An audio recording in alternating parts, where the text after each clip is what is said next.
Disco scenes ആണോ നമ്മ കാണാത്ത ടൈപ്പ് ഐറ്റോ ഡിസ്കോ. അത് എന്റെ ഇടിയൊന്നല്ല, അവിടെ ഇടിയുണ്ട് ഓനെ കണ്ടോ നീ. മെക്സിക്കൻ ലാറ്റിൻ അമേരിക്കൻ മൂഡാണ് പടം. ഡിസ്കോണിറ്റി നിലവിൽ എന്താ പറയാൻ പറ്റുന്നത്? ഡിസ്കോ വേറൊരു മൂഡാണ്. അതിൻ്റെ വർക്കുകൾ നമ്മൾ നാഗർകോവിൽ ഞാനൊക്കെ ഇപ്പോൾ ചെറിയ പരിപാടികളിലാണ്, എന്നാലും ഭയങ്കര സാറ്റിസ്ഫൈഡ് ആണ്. ഉല്ലാസ് നമ്മുടെ ഫ്രണ്ടാണ്, അനിയനാണ്, ചെമ്പമ്പായുടെ അനിയനാണ്. അപ്പോൾ ഡയറക്ഷനും അഞ്ചക്കള്ള കൊക്കം കഴിഞ്ഞിട്ട് ഉല്ലാസിൻ്റെ പടമാണ്. പെപ്പയുണ്ട്, അർജുന അശോകനുണ്ട്, ഗോപുണ്ട്, അങ്ങനെ കുറേ താരങ്ങളുള്ള പടങ്ങളാണ്. എല്ലാം കൊണ്ടും ഒരു സൂപ്പർ ഹിറ്റാണത് കേട്ടോ. ചേട്ടൻ എത്ര ദിവസം ഷൂട്ടിങ് കാര്യങ്ങളൊക്കെ?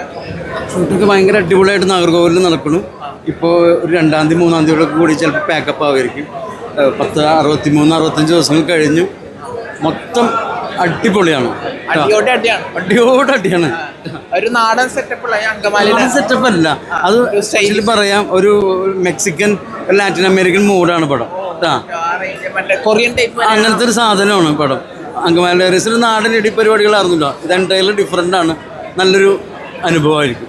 എത്ര ദിവസത്തെ വലിയ രീതിയിലാണ്? എത്ര ദിവസം വലിയ രീതിയിലാണ് പടം നടക്കുന്നത്. ഇപ്പോൾ ഒരു 60-65-70 ദിവസത്തിൻ്റെ അടുത്തായി എന്ന് തോന്നുന്നു. നമ്മളൊക്കെ വിനീത് തട്ടിൽ ഞാനും തമ്മിലുള്ളൊരു കോമ്പിനേഷൻ സീനുകളൊക്കെ ആയിരുന്നു. ഞാനൊക്കെ കോമഡിയിലാണ് വർക്കാവെന്ന് വിചാരിക്കുന്നു.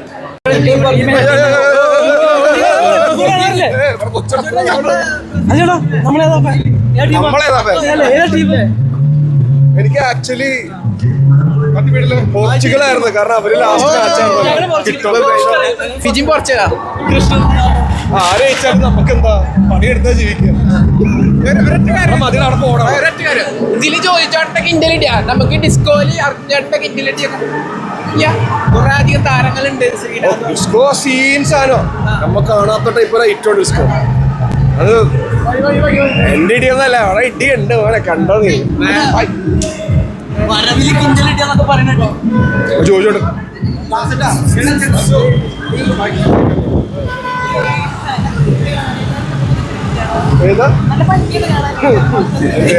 പടമൊന്നും ഇല്ലാത്തോണ്ടായിരിക്കും.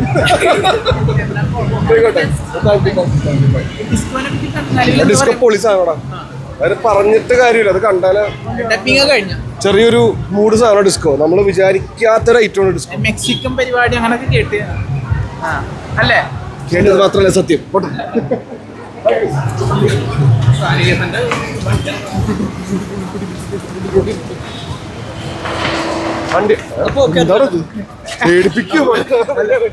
ഇതിനെ കുറിച്ചിട്ട് നിലവിൽ പറയാൻ പറ്റില്ല ബ്രോ. ജസ്റ്റ് ആയിട്ടുള്ളത് നിലവിൽ എന്താ പറയാൻ പറ്റില്ല. ഷൂട്ട് കഴിഞ്ഞു. ഇപ്പൊ അതിന്റെ പോസ്റ്റ് നടന്നുകൊണ്ടിരിക്കുകയല്ലേ. കൂടുതൽ അപ്ഡേറ്റ്സ് തരാം സൂൺ. ഈ അഞ്ചക്കള്ളക്കോക്ക എന്ന് പറഞ്ഞ വളരെ വെറൈറ്റി ആയിട്ട് മലയാളികൾക്ക് സ്വീകരിച്ചതാണ്. അപ്പൊ അതൊക്കെ അതിന്റെ ഏത് രീതിയിലാണ് ഞങ്ങൾ പ്രതീക്ഷിക്കേണ്ടത്? It's too early. ഡയറക്ടറായിരിക്കും റൈറ്റ് പേഴ്സൺ. അല്ല, ഞാൻ പറഞ്ഞതെന്ന് വെച്ചാൽ അതിൻ്റെ ഒരു അപ്ഡേറ്റ്സ് ഞങ്ങൾ ഇമ്മീഡിയറ്റ്ലി തരാം. അതായിരിക്കും അതിൻ്റെ കറക്റ്റായിട്ട് ആൾക്കാർക്ക് മനസ്സിലാവുക. പുറത്ത് കേൾക്കുന്നത് ഭയങ്കര രീതിയിലുള്ള ഫൈറ്റ്, കുറേ താരനിര, ആന്റണി പെപ്പ, ശ്രീനാഥ് വാസി, പിന്നെ ലുക്മാൻ ബ്രോ, അർജുൻ അശോകൻ, ഉണ്ണികൃഷ്ണൻ, അങ്ങനെ കുറേ താരനിര ഉണ്ട്. ഇത്രയധികം താരങ്ങൾ വരുമ്പോൾ തന്നെ സിനിമക്ക് ഓൾറെഡി ഹൈപ്പ് വരുന്നുണ്ട്. അല്ല, അത് അത്രയും കാസ്റ്റുള്ള ഒരു സിനിമ തന്നെയാണ്. പിന്നെ ഒരു ഡിഫറെന്റ് മൂവി ആയിരിക്കും എന്നാണ് ഞങ്ങൾ വിശ്വസിക്കുന്നത്. എന്ത് ജോണറ പ്രതീക്ഷിക്കേണ്ടത്? അത് ഞാൻ പറഞ്ഞത്, അത് കുറച്ച് ഏർലിയാണ് ഇപ്പോൾ പറയാനായിട്ട്. പക്ഷെ അടുത്ത് തന്നെ അതിൻ്റെ അപ്ഡേറ്റ്സ് വരുന്നുണ്ട്. സോ കുറച്ചും കൂടെ ക്ലാരിറ്റി വരും ഇപ്പോൾ.